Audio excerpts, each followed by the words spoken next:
What's going on, Headliner Nation? Kyle back with the Fantasy Headliners, a special episode this week. Took some time to record you an extra episode because we're right in the middle of the season, okay? We're about at that halfway point right now. And if your team's struggling or if your team's doing well and you just want to keep things firing, you want to be making some moves. Now, we help you out every single week and get you prepared for the waiver wire, but you got to be making some trades. In fact, a lot of the teams that are successful in fantasy football are the ones that are making the smart moves. It's not necessarily how much you trade, it's how good of trades that you make. So, I've got a few fantasy targets that you should be taking a look at. Now, first and foremost, one thing that I want you to just keep in mind as we roll through this video, it's all about looking forward, okay? I don't want us looking in the past right now. Okay, because the last several weeks don't matter to me. We want to trade for guys that offer us the highest upside and the best opportunities moving forward for a couple of different reasons. Number one, you want to be trading for guys that are going to get you the most points, right? First and foremost, that's what we want. We want guys on our team that are going to score the most points every single week. But there is one thing that's kind of under the radar when we're making these trades. We want to trade for guys that make our lives easier, that make our lineup decisions easier.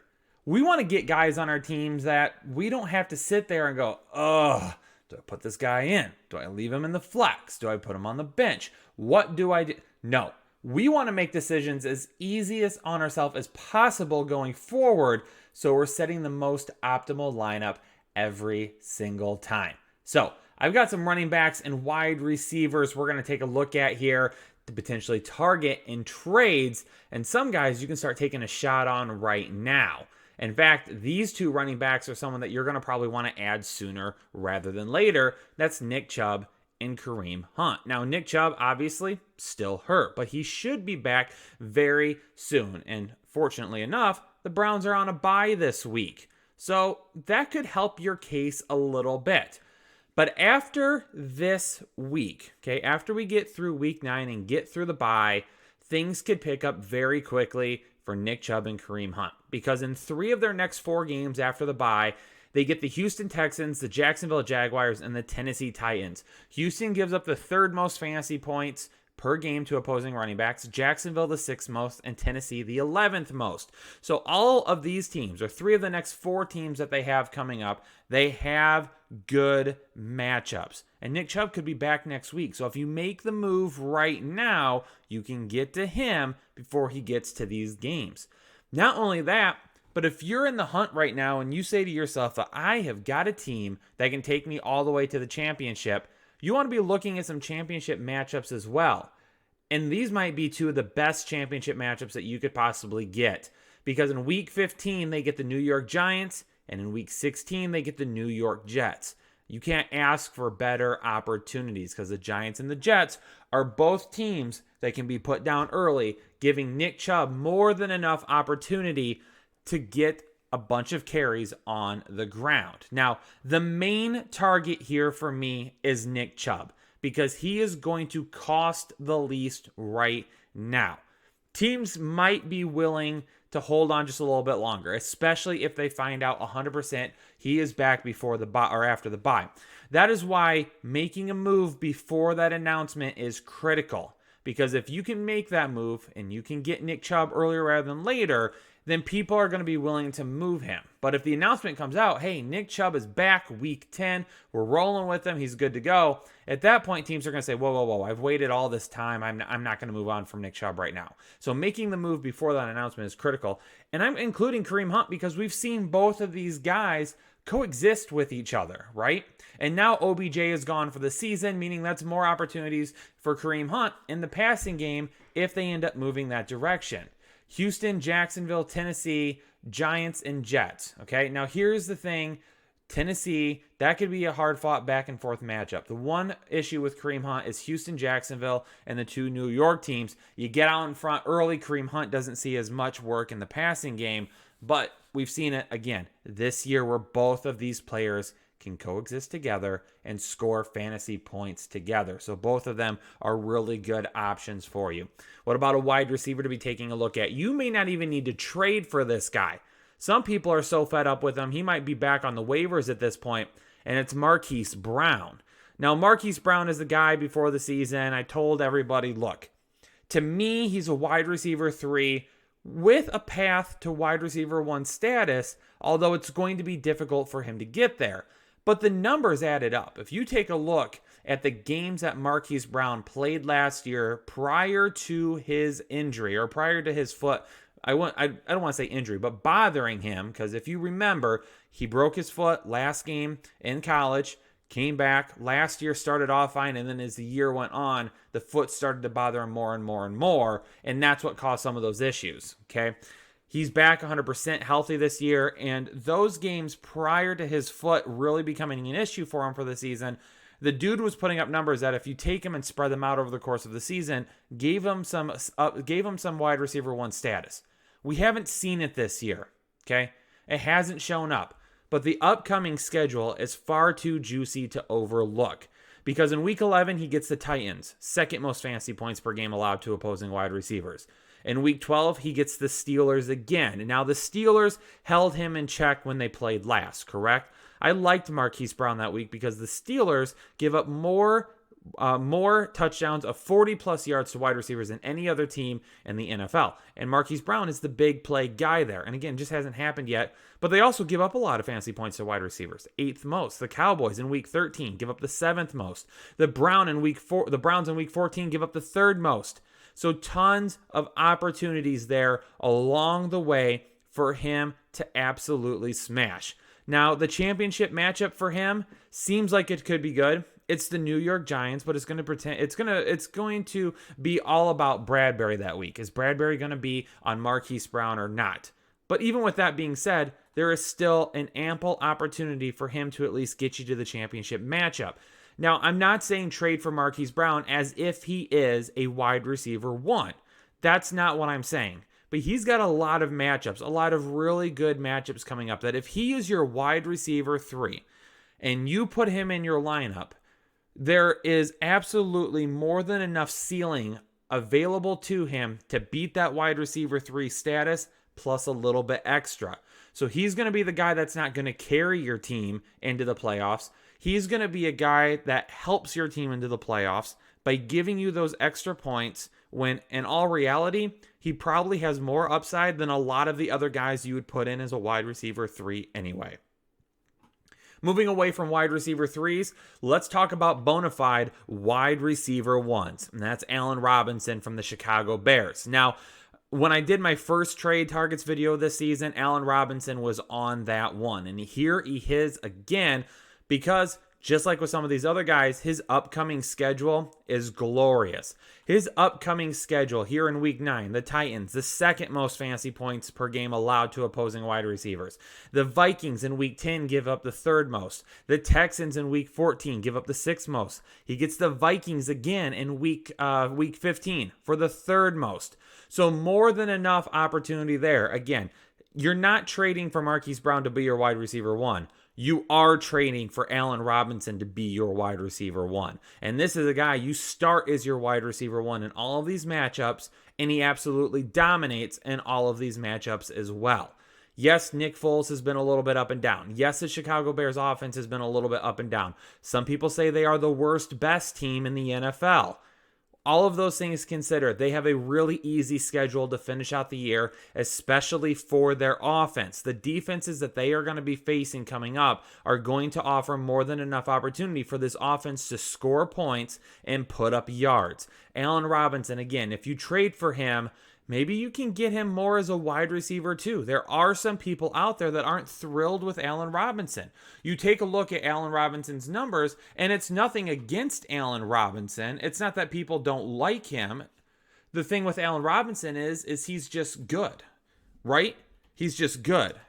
When people look at Allen Robinson, they don't get, they don't go, oh man, big time wide. I mean, when you talk about the Tyreek Hills, when you talk about the Devontae Adams, when you talk about the Kenny Galladay's, when Allen Robinson's name isn't really brought up in there, the Julio Jones, the DeAndre Hopkins, Allen Robinson's name's not really brought up there. Okay. He has 2 games of over 100 yards this year. Yes. But, I mean, he's got 87, he's got 70, he's got 90, he's got 101, he's got 123, he's got 74, he's got 3 touchdowns, he's been through a couple of different quarterbacks. This is an offense that has struggled at times. But the one thing that we've seen about this offense over the last few weeks is that they get to the second half and they start to get a little bit more comfortable. And that's part of the reason why Allen Robinson has been frustrating some owners, is because of that. It's because they look at it and they say, oh, well, with Allen Robinson, he doesn't really put up a whole lot of points in the beginning of the game. It's like I got to sweat the entire game. That's okay. You sweat it out because the end result's going to be much better. And on top of all of this, he also gets a matchup with the Detroit Lions. So over the next few weeks, he gets 4 great matchups and another matchup that could obviously, going up against Detroit, be another good one for him. But we got to talk about his teammate again, David Montgomery, okay? David Montgomery is another guy that people don't love, right? David Montgomery, if you've got to start him, you sit there going, I have to start David Montgomery, right? And I get it. He's not that efficient. The numbers are at best most of the time. David Montgomery is a guy that doesn't get a fair shake. And it's mostly because of the offense that he's in. I mean, he has, up until last week, he went up against New Orleans. He had not averaged more than 4 yards per carry since week 2 against the Giants. He doesn't have a 100-yard game yet this year. He only has 1 touchdown on the ground. So again, it hasn't been great. But you're not trading for David Robinson to be your running back 1. And it's kind of the same thing I brought up with Marquise Brown. You're trading for David Montgomery to be on your team, to just help your team. And if you start him in the flex, he is a guy that, with some really good matchups, could end up hitting the over on his weekly ranking. Because coming up, he gets the Titans in week 9, 11th most allowed to running backs. The Packers, who we saw absolutely get destroyed by Dalvin Cook. They give up the most fantasy points per game to running backs. In week 13, they get the Lions, the 2nd most. In week 14, they get the Texans, the 3rd most. That's a lot. That is a lot of really good matchups, okay? David Montgomery, even though we haven't seen any upside whatsoever this season from him, we can still get him at a discount from fantasy owners that are just fed up with him. Right now, he has 117 rushing attempts on the ground. 117. 9th most in the NFL. Let that sink in for a second. They're still trying to feed him the ball. They're still trying to get him involved every single game. It just hasn't sprung yet. But he's got the matchups coming up to give you that upside if he is still getting that type of volume. In championship week, he gets the Jaguars. 6th most fantasy points allowed. So over the coming weeks, he's got 3 matchups against the top 3 teams who allow the most fantasy points per game to opposing running backs. He gets the Titans this week, who allow the 11th most, and then he gets the Jaguars in week 16, who allow the 6th most. David Montgomery is a guy that you can get super cheap under the radar right now because whoever owns him is probably frustrated with him on a weekly basis. Another guy people are frustrated with is Joe Mixon, for obvious reasons. Okay, he's been hurt. He didn't perform outside of a couple of games prior to getting hurt, but he's going to be back pretty soon. And when he gets back, this is another guy with a pretty decent schedule. Again, with these players, I want us looking forward. There is nothing that we can do about what they have done so far in the past. But Joe Mixon is a prime example of what happens when you toss out the first half of the season and look at the matchups and look at the opportunity down the stretch. Because if you remember last year, he was a league winner for a lot of people because he underperformed and didn't play well in the first half of the season. In the second half of the season, went absolutely bananas and won a lot of leagues for those that waited on him. Now, I'm not saying he's going to come back and be that type of player again this year, okay? That's not what I'm trying to say, and I don't want it to seem like that either, Okay. I'm not saying he's going to win your fantasy league this year, but he's got really good matchups coming up. He's got the New York Giants, the Miami Dolphins, the Dallas Cowboys, and the Houston Texans. Okay. He can win against all of those teams. And keep in mind, from week 10 on last season, Joe Mixon, these were his yards per week. 114, 86, 79, 44, then 146, 136, 50, 162. Okay. When he comes back, the hope is that he's healthy enough that they continue to give him the volume that they were giving him prior to him getting hurt. Joe Mixon right now has 119 attempts on the season, and even though he has missed some time, he is still in the top 10 of most rushing attempts on the season. That is how much they were running him prior to the injury. Okay? So Joe Mixon, another guy you can probably get pretty cheap right now because A, people have been so upset with him with his performance, and B, they're waiting on him to come back. Go toss a trade offer out. Okay? You might be able to get him, who knows? Maybe you offer up like a Zach Moss and somebody else. Offer up a Zach Moss, a guy coming off a 2-touchdown performance, right? A lot of people think, hey, Zach Moss might be taking that starting job over Devin Singletary pretty soon. Zach Moss is not a guy that I want to keep on my team right now, or Devin Singletary, because both of those guys, as the season wears on, it's going to get a lot tougher for them. Okay, I'm going to be doing a sell video. Neither of them are on the sell video right now, or players to sell, but they are two guys that I'm probably going to shy away from in trades because of how good or because of how tough their matchups are going to be. But who knows? Maybe you toss out a Zach Moss and a Travis Fulgham or something like that. Maybe that's enough to get Joe Mixon. Okay. Maybe a T. Higgins and a Zach Moss or something like that. Some guys that are showing some good upside, but maybe they're not guys that are really helping you win every single week. They're more plug and play guys. T. Higgins is a guy that's been a start for a while now. But again, those are the type of guys I'm saying you could trade for Joe Mixon. And now with Joe Mixon, you've got a guy that if you've already got a set in stone RB1 and RB2, you can put him in the flex. For those of you that have dealt with a ton of injuries at the running back position, you know Joe Mixon's going to get probably a decent amount of carries when he comes back. And with these matchups, you could potentially slot him in there as well. Now, I'm not saying he's going to be a running back one the rest of the year, but again, maybe you slot him in as your running back two, and because of the carries, if he bangs in the second half, you have a guy that is going to be a running back one in your flex or RB2 spot. One more person to talk about, wide receiver from the Washington football team, Mr. Terry McLaurin. We love ourselves some Terry M around here, right? Some scary Terry, Formula One, whatever you call him. Big play Terry. We like Terry McLaurin. And he's got himself one heck of a schedule coming up. He's got the Dallas Cowboys. He's got the Pittsburgh Steelers. And he's got the Seattle Seahawks. Those three teams are all in the top 8 of most fantasy points per game allowed to opposing wide receivers.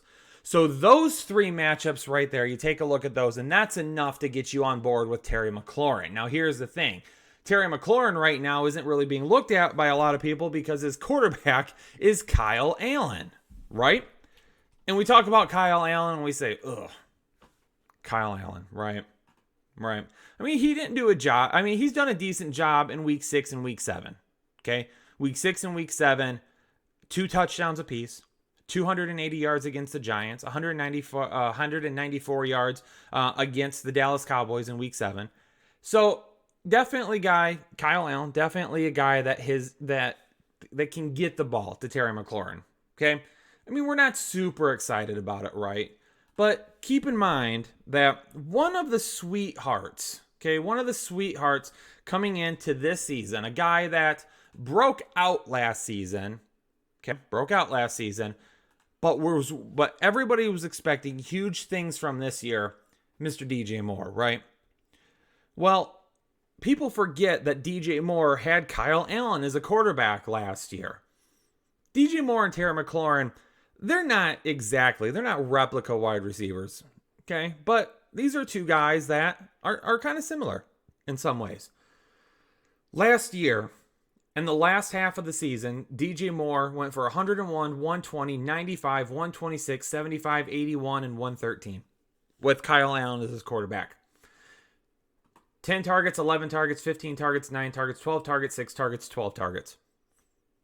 He was the wide receiver 1 on the team, just like Terry McLaurin is. He didn't really have anybody taking any targets away from him in the pass game last year. Terry McLaurin hasn't going to have anybody taking away targets in the passing game this year, except for the fact DJ Moore competed with CMC on a regular basis last year. Terry McLaurin's not competing with anybody. Antonio Gibson hasn't hit that spot yet. Logan Thomas isn't doing it. Isaiah Wright, Dontrell Inman, no, none of those guys are doing it. So now you're getting a bona fide wide receiver 1 with a quarterback that is being looked down upon by a lot of people, but made a guy similar to Terry McLaurin, a wide receiver 1 last year in the second half of the season. And oh, by the way, if these 3 matchups weren't enough to get you to go out and buy him right now, he also gets the Lions, the Bengals, and the 49ers. Holy. Terry McLaurin's going to win some people some matchups this year. And you're hearing about it right here on the Fantasy Headliners. You know why? Because we help build championships here. I think that's going to be a logo for us moving forward. We don't win championships. We help build championships because we're helping you get there, right? One other note, I just want to go back real quick. I kind of missed it when I was talking about him. Joe Mixon, okay? Yes, the Giants, Dolphins, Cowboys, Texans, all great matchups. Keep in mind that over the next 2 weeks, he has Pittsburgh and Washington as well. Those will be very tough matchups for him. So you can go try to make a trade right now, or you can wait it out. Tough matchups against Pittsburgh and Washington. If he gets back for those and doesn't do well, people could be willing to move on from him for anything that you could possibly offer. That's just how it could go. But there you go. There you have it. Several solid targets. 7 targets, in fact, for you to be taking a look at right now to add to your team to really wrap it up and bring home the fantasy championship here in 2020. Headliner Nation, do me a favor. If you appreciate that content, hit that like button down below for me. If there's somebody else that you're taking a look at, let me know. I do have this is my buy video for trade targets. I do have a sell video as well coming up. That's going to come out early next week. But if you got any questions, leave them in the comments down below, and I'll try to get you as many as possible and let you know if they're guys you should be targeting or not.